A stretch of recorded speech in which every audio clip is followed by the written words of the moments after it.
দক্ষিণ পূর্ব এশিয়ায় মানব পাচারকারীদের দ্বারা নারী বিক্রির বাস্তব চিত্রটি হল তারা সাধারণত দরিদ্র পরিবারের সন্তানদের লক্ষ্যবস্তু বানায়, কারণ সাধারণত এইসব মানুষের কোনো শিক্ষাগত যোগ্যতা থাকে না এবং তারা অন্যদের খুব সহজেই বিশ্বাস করে। উদাহরণস্বরূপ, পাচারকারী মাত্র শুধু বলে যে মিয়ানমারে উচ্চ বেতনের চাকরি আছে, আর শুনেই মেয়েটি পরিবারের অজান্তেই উৎসাহিত হয়ে বেরিয়ে পড়ে। দুজন স্টেশনে দেখা করার কথা বলে। মেয়েটিকে পাওয়ার পর পাচারকারী অত্যন্ত আন্তরিকতার সাথে তার জন্য পানি এনে দেয় এবং ব্যাগ ধরতে সাহায্য করে। এর ফলে মেয়েটির সব সতর্কতা দূর হয়ে যায় এবং সে পাচারকারীর গাড়িতে উঠতে রাজি হয়। কিন্তু সেই পানির বোতলে আগেই ঘুমের ওষুধ মেশানো ছিল, মাত্র এক ঢোক গেলেই সঙ্গে সঙ্গে অজ্ঞান হয়ে যাওয়ার জন্য। মেয়েটিকে অচেতন হয়ে পড়ে থাকতে দেখে পাচারকারী তাকে সঙ্গে সঙ্গে গুদামঘরে নিয়ে যায় এবং সেখানেই শক্ত করে বিছানায় ফেলে দেয়। সে মুহূর্তেই হঠাৎ জেগে ওঠে এবং তখনই বুঝতে পারে যে সে প্রতারিত হয়েছে, কিন্তু তখন অনেক দেরি হয়ে গেছে। তারা মেয়েটিকে শক্তভাবে ধরে ফেলে, এরপর রশি দিয়ে তার হাত পা বেঁধে ফেলে। মেয়েটি ক্রমাগত ছটপট করতে থাকে, কিন্তু তখন পাচারকারী একটি অ্যানেস্থেটিক ইনজেকশন বের করে তার হাতে বসিয়ে দেয়। কিছুক্ষণের মধ্যেই মেয়েটি সম্পূর্ণ নিস্তেজ হয়ে পড়ে। এরপর তাকে একজন ধনী ব্যক্তির কাছে পৌঁছে দেওয়া হয়, যেখানে তাকে মানব অঙ্গের একটি ভাণ্ডার হিসাবে ব্যবহার করা হয়। তাদের কি কি অঙ্গের প্রয়োজন হয় তারা মেয়েটির শরীর থেকে সেগুলো নিয়ে নেয়। সব অঙ্গ ব্যবহার হয়ে গেলে তার দেহকে তারা যেখানে সেখানে ফেলে দেয়। এটি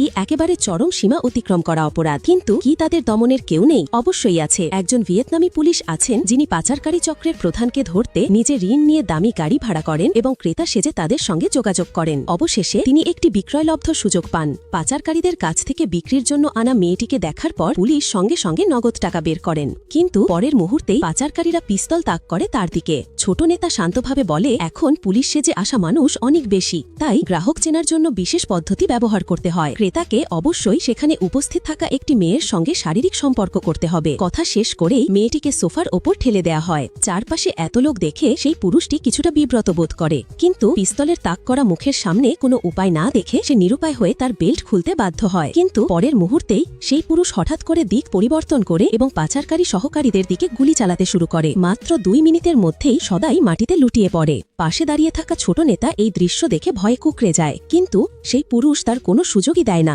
সঙ্গে সঙ্গে তাকে উল্টো করে জানালার বাইরে ঝুলিয়ে দেয় এবং জিজ্ঞাসাবাদ শুরু করে পরের ট্রানজ্যাকশন কোথায় হবে। প্রাণের ভয়ে ছোট নেতা কিছুই লুকায় না, সঙ্গে সঙ্গে অপারেশনের স্থানটি সেই পুরুষকে বলে দেয় এবং বলে যে তাদের বড় বস আজ রাতেই মার্কিন যুক্তরাষ্ট্রের একটি বন্দরে নিজে উপস্থিত থেকে চুক্তি করবে। কাঙ্ক্ষিত তথ্য পাওয়ার পর সেই পুরুষ কোনায় লুকিয়ে থাকা মেয়েটির দিকে তাকায়, কিন্তু তারপরও নির্দয়ভাবে হাত ছেড়ে দেয়। সঙ্গে সঙ্গে ছোট নেতা 32 তলা থেকে নিচে পড়ে যায়। মানব পাচারকারীদের সঙ্গে এমনই আচরণ করা উচিত। আইন যদি তাদের মৃত্যুদণ্ড নাও দেয়, তবুও তাকে নিজে তাদের মৃত্যুদণ্ড দিতে হবে।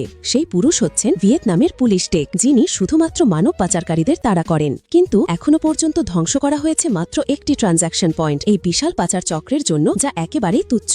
এই চক্রের সবচেয়ে বড় নেতাকে ধরাই হলো আসল কাজ।